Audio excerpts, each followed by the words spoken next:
Hello, my name is Teal, and today I'm going to walk you through taking some amazing photos of your kids.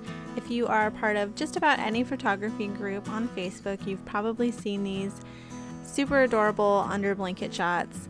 So today, hopefully I can help you get some great shots of your own.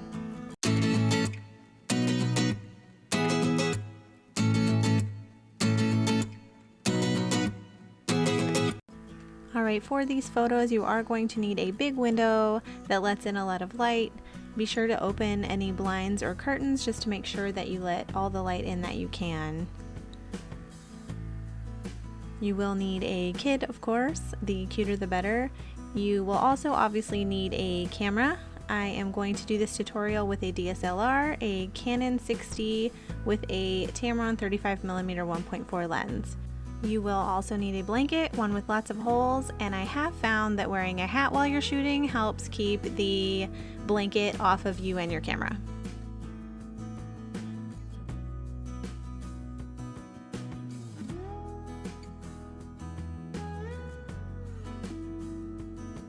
For these first few shots, I will be completely under the blanket with her just to kind of get things started, but later on you'll see that I actually come out of the blanket a little bit, and that works just as well.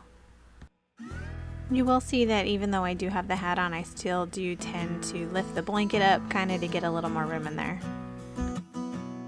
I also like finding the really bright spots coming through the window. It kind of makes a little pattern on her face.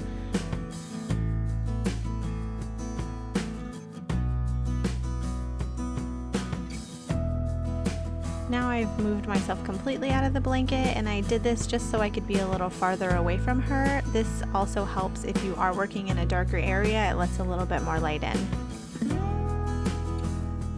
I do find that having her move around a lot and shake things tends to be my favorite photos, and you know, it just kind of helps them have a little bit more fun. Make sure to keep your shutter speed way up there with all of this movement though. I do think it is really fun to play with light. I like making it really bright and bringing it down so that the highlights kind of hit her in the blanket pattern.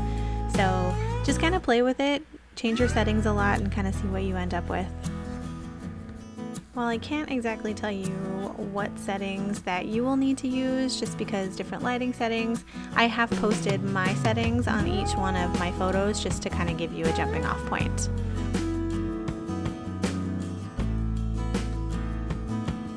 Alright, I do hope this tutorial was helpful. If there's anything I left out or if you have any questions, please let me know in the comments and I will try my best to answer them. Thank you so much for watching, and please subscribe!